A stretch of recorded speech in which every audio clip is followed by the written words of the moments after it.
Iran war, the Monroe Doctrine, and the rapid militarization of the Indo-Pacific are not separate stories.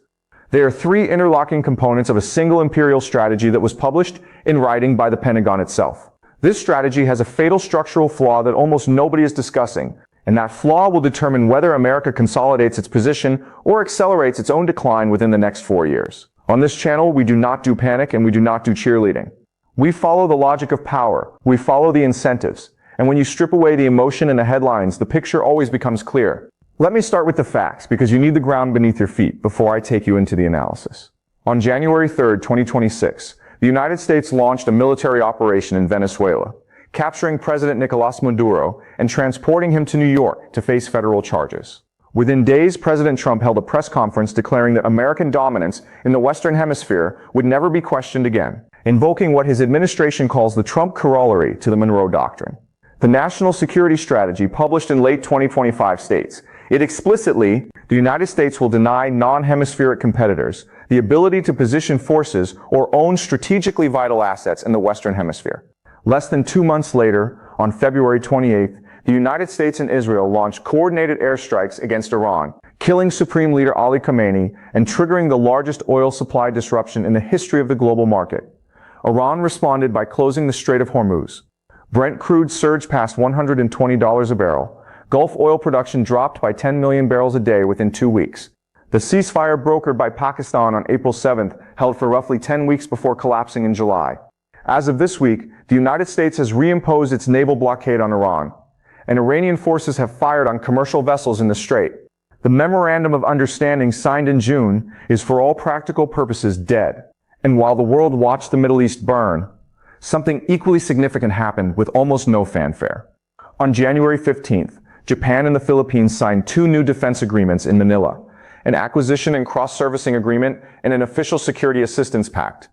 In May, 400 Japanese troops participated in the Balikatan exercises in the Philippines, marking the first time Japanese forces conducted live-fire military drills on Philippine soil since World War II. Australia is finalizing an agreement to build defense infrastructure at 5 locations in the Philippines. Japan's military budget for fiscal year 2026 hit 10.6 trillion yen, roughly $66.5 billion, pushing defense spending to 2% of GDP ahead of schedule. That reading, that these are 3 separate crises requiring 3 separate analyses, is not just shallow. It is dangerously wrong. To understand why, you first have to understand what I call the 3-front architecture. The 3-front architecture is a strategic pattern that emerges when an imperial power lacks the ground forces to control the world directly, but possesses overwhelming naval and air superiority. Instead of occupying territory, the empire controls the system by maintaining active pressure on 3 geographic fronts simultaneously, ensuring that no coalition of rivals can consolidate without confronting American power on at least one of those fronts. Think of it as a triangle. Each point of the triangle is a zone of controlled instability. The western vertex is the Western Hemisphere, locked down under the Monroe Doctrine. The southern vertex is the Middle East energy corridor, specifically the Strait of Hormuz and the Persian Gulf. The eastern vertex is the Indo-Pacific, the arc running from Japan through the Philippines to Australia. Now here is the critical insight. The purpose of this architecture is not to win any of these individual conflicts. That is the wrong screen entirely. The purpose is to prevent Eurasian integration, because if Russia, China, Iran, India, and the Gulf states ever succeed in building an overland trade network that bypasses American-controlled sea lanes, the entire foundation of American financial supremacy, the dollar's reserve status, the enforceability of sanctions, the leverage that comes from controlling maritime choke points, all of it collapses. That is not a geopolitical theory. That is the structural logic published in the Pentagon's own national defense strategy. You can download it from the Department of Defense website and read it yourself. Now let me take you deeper, because this is where it gets genuinely alarming. The first front, the Western Hemisphere, is the foundation. Without hemispheric control, the other 2 fronts become unsustainable. The United States needs guaranteed access to resources in its own backyard, lithium from the triangle of Bolivia, Peru, and Chile, which supplies the majority of the world's lithium for semiconductors and electric vehicles, oil from Venezuela, which holds the largest proven crude reserves on Earth, agricultural output from Brazil and Argentina. What Trump has done is convert the Monroe Doctrine from a defensive warning against European interference into an active enforcement mechanism. The Venezuela operation was the proof of concept.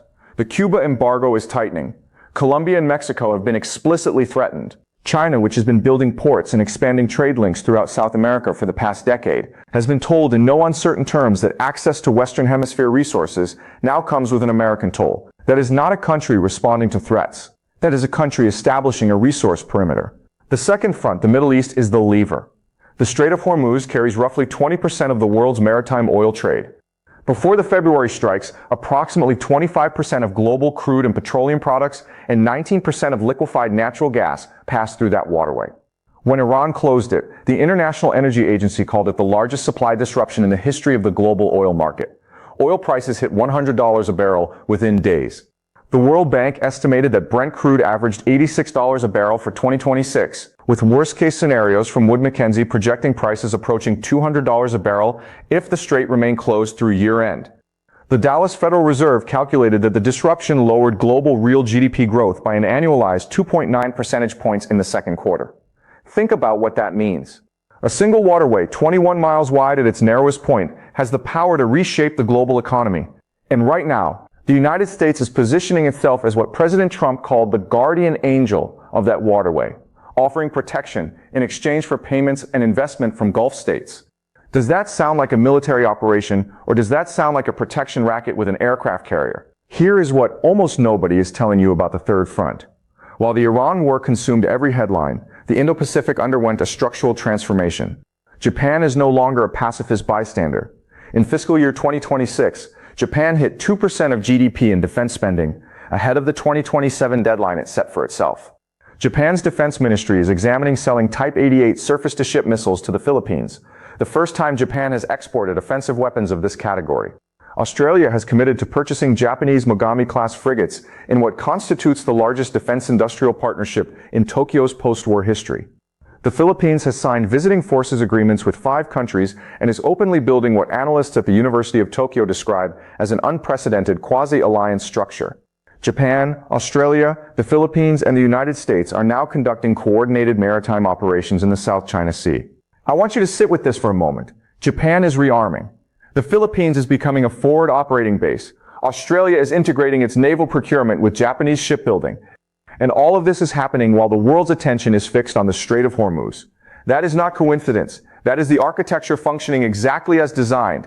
The Middle East crisis absorbs China's bandwidth and diplomatic capital, while the containment ring tightens around it from the east. Now, before I continue, I want to present the strongest possible argument for the opposing side, because I owe you the real debate, not a simplified version.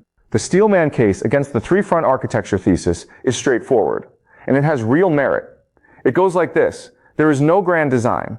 The Venezuela operation was driven by Trump's personal political incentives, and the narco-terrorism charges were legitimate. The Iran strikes were a response to a genuine nuclear threat, compounded by a regime that massacred its own protesters.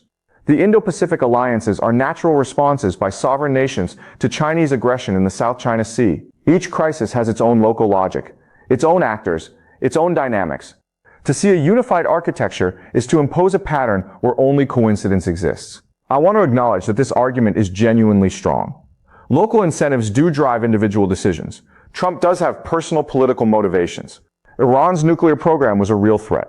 China is genuinely aggressive in the South China Sea. All of that is true. But the Steelman cannot explain one critical fact. It cannot explain why the 2025 National Security Strategy explicitly reorganizes American military posture around hemispheric control and maritime choke points simultaneously.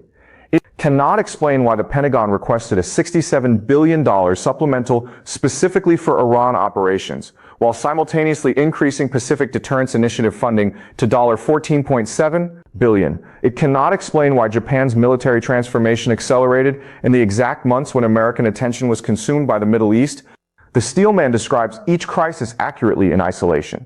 It does not describe the system connecting them. And systems, not individual events, are where empires make their real moves. Here are my 3 predictions, numbered and falsifiable. Come back to this video in 6 months and tell me whether I was right or wrong. Prediction number 1. The Strait of Hormuz will not return to pre-war shipping levels by the end of 2026. Despite the Memorandum of Understanding, despite any future ceasefire, the United States will maintain some form of naval presence or control mechanism over the strait. The stated reason will be security. The structural reason is that controlling the world's most important energy choke point gives the United States permanent leverage over every oil importing nation on Earth: China, India, Japan, and Europe. Watch for the language to shift from temporary military operation to permanent security arrangement. That is the signal. Prediction number 2. Japan's defense spending will exceed 2.5% of GDP by fiscal year 2028. The current trajectory, supplementary budgets pushing past the official ceiling, the export of offensive weapons, the unprecedented participation in foreign military exercises. This is not a country maintaining a defensive posture. This is a country being positioned as the primary American proxy in the Pacific theater, the same way Israel functions as the American proxy in the Middle East. Watch for Japan to announce a formal defense cooperation agreement with Taiwan within the next 18 months. That will be the moment the third front locks into place. Prediction number 3. Watch for the actor that breaks the triangle. The three-front architecture requires cooperation from regional partners on every front: Gulf states in the Middle East, Japan and Australia in the Pacific, compliant governments in Latin America. The weakest link is not military, it is political. Watch Pakistan, which brokered the Iran ceasefire but has its own strategic relationship with China. Watch Turkey, which is a NATO member but has refused to align against Iran. Watch Brazil, which is a BRICS member being told it cannot trade freely with China in its own hemisphere. The first partner to defect from the architecture will signal which front collapses first. And that defection will come not from ideology, but from economic self-interest, because the cost of sustaining 3 simultaneous fronts is not just military, it is financial. And that brings us back to the 2 numbers I asked you to memorize. Here are 3 things I want you to watch in the coming weeks. First, watch the Strait of Hormuz ship traffic data. Marine traffic publishes daily transit numbers. The pre-war average was roughly 40 to 50 vessels per day. As of last week, only 6 vessels transited in a 24-hour period. When that number starts climbing back, the crisis is easing. If it stays suppressed while the United States announces a permanent naval presence, the architecture is locking into place. That is your early warning signal. Second, watch Japan's supplementary defense budget this autumn. The initial budget already hit 2% of GDP. If a supplementary budget pushes it higher, and there are strong indications it will, that tells you the Pacific Front is accelerating on a timeline faster than anyone publicly acknowledges. Third, and this is the one that affects you directly, watch energy prices and the dollar. The Strait of Hormuz crisis has already pushed oil above $100 a barrel. The Dallas Fed estimates that if the disruption persists for 3 quarters, prices could reach $132 a barrel by year-end, with U.S. inflation rising by up to 0.32 percentage points on top of existing pressures. That is not an abstraction. That is your grocery bill. That is your fuel cost. That is the purchasing power of every dollar in your savings account being quietly eroded while the architecture operates. And if you want the 47 specific strategies for hedging your household wealth, cutting your inflation exposure, and reading the 5 signals that tell you the truth before any headline does, I put everything into the crisis preparation blueprint. It is the personal finance chapter that the geopolitical analysis never includes. The link is in the description and the pinned comment. 47 strategies. The full system. Most households recover the cost in the first week. Here's the question I want to leave you with. Every empire in history has faced the same dilemma. The cost of maintaining dominance eventually exceeds the wealth that dominance generates. Rome discovered this. Britain discovered this. The Soviet Union discovered this. The United States is now spending over $1 trillion a year on defense. Its national debt has crossed $39.5 trillion. The interest payments alone, the cost of servicing past borrowing, now consume nearly 14% of all federal outlays. The three-front architecture